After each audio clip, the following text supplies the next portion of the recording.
Part 1 में देखा कि जैसे ही धुआं हटता है और जमीन पर गिरा था, रेस्टार का लहूलुहान शरीर, आंखें खुली थीं, लेकिन उनमें जिंदगी नहीं थी। शमशेर सिंह और उसके खूंखार गुंडे जोर जोर से हंस रहे थे, जैसे किसी शेर को मारकर गिद्ध जश्न मना रहे हों। रेस्टर का सबसे बड़ा दोस्त ज्ञान भाई ये सब देख रहा था। उसकी आंखों से आंसू बह रहे थे, पर हाथ कुछ नहीं कर पा रहे थे। कुछ घंटे बाद शमशेर सिंह और उसके गुंडे वहां से चले जाते हैं। ज्ञान भाई दौड़ते हुए नीचे आते हैं, रेस्टार की लाश को सीने से लगाते हैं, चिल्लाते हैं, रेस्टार उठ भाई, तूने तो कहा था तुझे कोई नहीं मार सकता, तूने तो वादा किया था। गुस्से, दुख और टूटे दिल के साथ वो उसकी छाती पर जोर से मुक्का मारते हैं। अचानक रेस्टार की उंगलियां हिलती हैं, उसकी सांसें चलने लगती हैं। रेस्टार जिंदा था। ज्ञान भाई उसे अपनी बाइक पर डालकर सीधा एक गुप्त अस्पताल ले जाते हैं। डॉक्टर उसे बचा लेते हैं, पर जब रेस्टार को होश आता है, वो किसी को नहीं पहचानता। उसकी याददाश्त जा चुकी होती है। ज्ञान भाई उसे एक गुप्त अड्डे में छुपा देते हैं। इधर गांव में नरक उतर चुका था। शमशेर सिंह का आतंक अब हदें पार कर चुका था। हर रोज गांव में उसके गुंडों का हमला होता,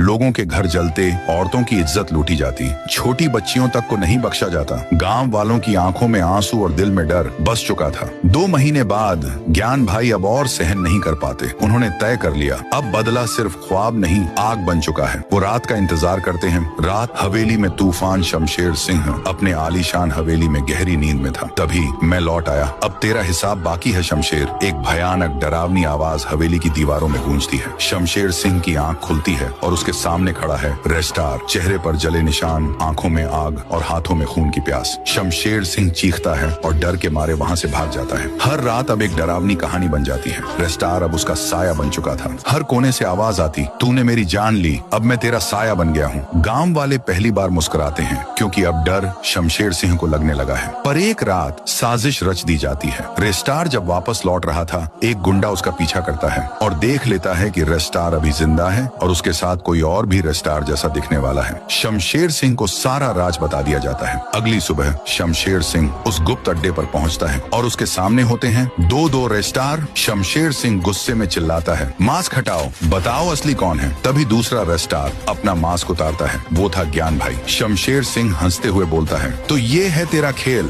अब देख तेरा क्या हाल करता हूँ। वो ज्ञान भाई को पकड़कर जमीन पर घसीटता है और खून बहा देता है। रेस्टार वहीं खड़ा सब देखता है, लेकिन उसे अब भी कुछ याद नहीं आता। पर तभी धुआं उठता है, चीखें गूंजती हैं। शमशेर सिंह जमीन पर पड़ा है और सामने खड़े हैं रेस्टार और ज्ञान भाई। ज्ञान भाई ट्रिगर दबाते हैं, शमशेर सिंह वहीं ढेर हो जाता है। गांव में सूरज निकलता है, चिड़ियों की आवाजें सुनाई देती हैं। वो गांव जो कभी डर में जीता था, आज आजादी की सांस ले रहा था।